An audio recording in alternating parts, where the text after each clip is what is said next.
Bonjour à tous, ravi de vous retrouver pour ce Morning Call du lundi 26 juillet 2021. Le Dow Jones à 35 000, avalanche réglementaire en Chine. L'agenda de la semaine est Technogym qui veut être l'Apple du bien-être. Voici les principaux titres de cette édition. Alors d'abord la photo du jour, c'est Canonissime.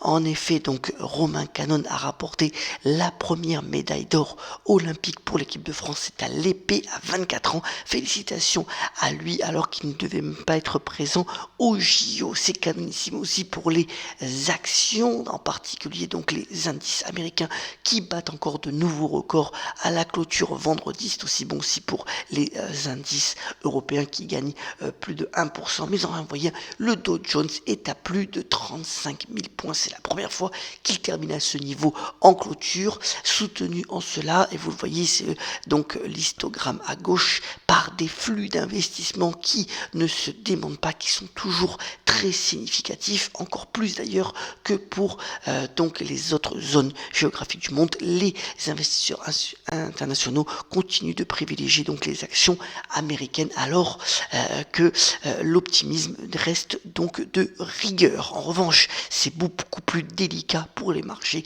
chinois. Vous voyez, c'est le graphique à droite. En fait, l'indice Shanghai Shenzhen 300 est au plus bas depuis mai dernier. C'est dû au fait qu'il y a une avalanche réglementaire donc du pouvoir chinois sur les valeurs technologiques du pays. Alors d'abord, bien entendu, le Uber chinois, la fameuse action Didi, devait recevoir donc une amende record. Vous voyez que l'action a encore perdu plus de 21% à Wall Street vendredi. On en avait parlé déjà la semaine dernière. Et puis maintenant, c'est sur le pan de l'éducation que le pouvoir chinois intervient en disant que les valeurs liées à l'éducation doivent devenir des valeurs non profitable, aussi le fait qu'elle ne peut pas faire de fusion-acquisition, et vous voyez que les conséquences ont été quand même assez importantes, puisque une des grandes entreprises comme Tal Education a perdu 70% de sa valeur en une seule séance, donc à la bourse de New York vendredi, et ça devrait encore continuer aujourd'hui,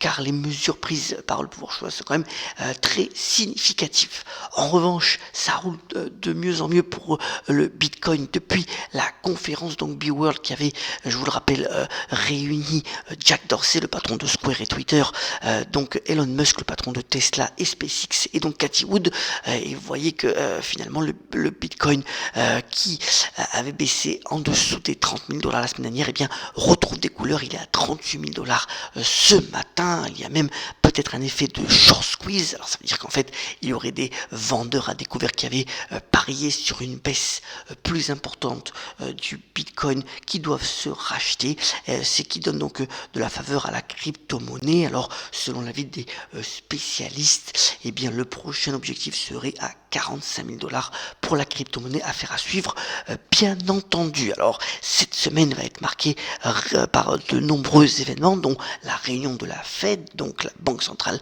américaine, qui devra parler certainement donc de l'inflation. Là, je vous ai mis la fameuse Big Mac Index qui est relayée par The Economist très souvent, mais aussi eh bien, vous voyez la courbe de l'inflation aux États-Unis.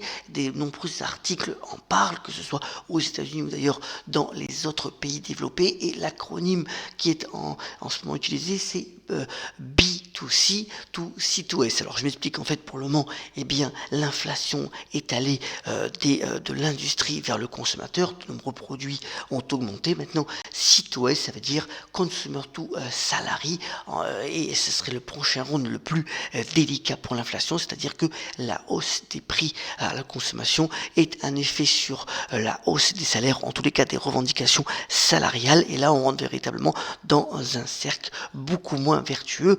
On verra ce que la Fed en dit donc lors de sa réunion qui durera 2 jours, et donc de la conclusion de cette réunion donc qui se fera mercredi soir avec une conférence de presse de son patron Jérôme Powell. Vous voyez que ce sera une semaine très très riche en événements. On rentre véritablement dans le cœur de la présentation des résultats des sociétés. En plus, on aura les GAFAM qui publieront tout au long de la semaine, en particulier donc demain, mercredi et jeudi, mais aussi aujourd'hui, on aura quand même LVMH dans le luxe et Kering dès demain. Là, énormément donc de sociétés à suivre et ce sera intéressant de voir un petit peu leur message et leur perspective pour la deuxième partie de l'année.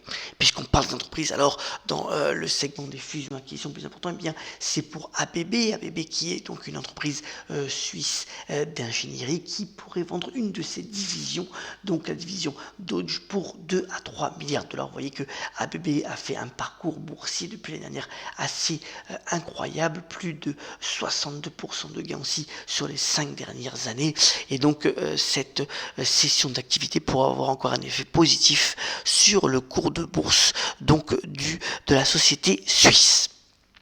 Autre nouvelle aussi, eh bien c'est Technogym. Technogym, vous savez que c'est le fabricant de produits liés au fitness, comme notamment les tapis de course. Eh bien, malgré une capitalisation boursière qui est 1000 fois plus petite que celle d'Apple, eh bien l'entreprise italienne a de fortes ambitions. Elle veut devenir véritablement l'Apple du sport et de l'univers du bien-être.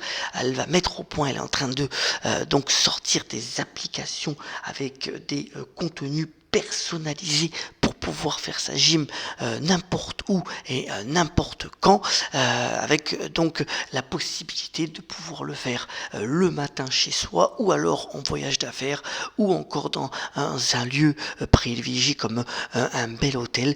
Mais voilà, Technogym, c'est vraiment la Rolls de tout ce qui est pour le moment donc matériel de sport lié au fitness et qui veut donc s'étendre notamment via les applis. Puisqu'on parlait d'une entreprise italienne, et bien pour terminer ce Morning Echo, un petit zoom sur la Vespa. Vous savez que la Vespa fête ses 75 ans.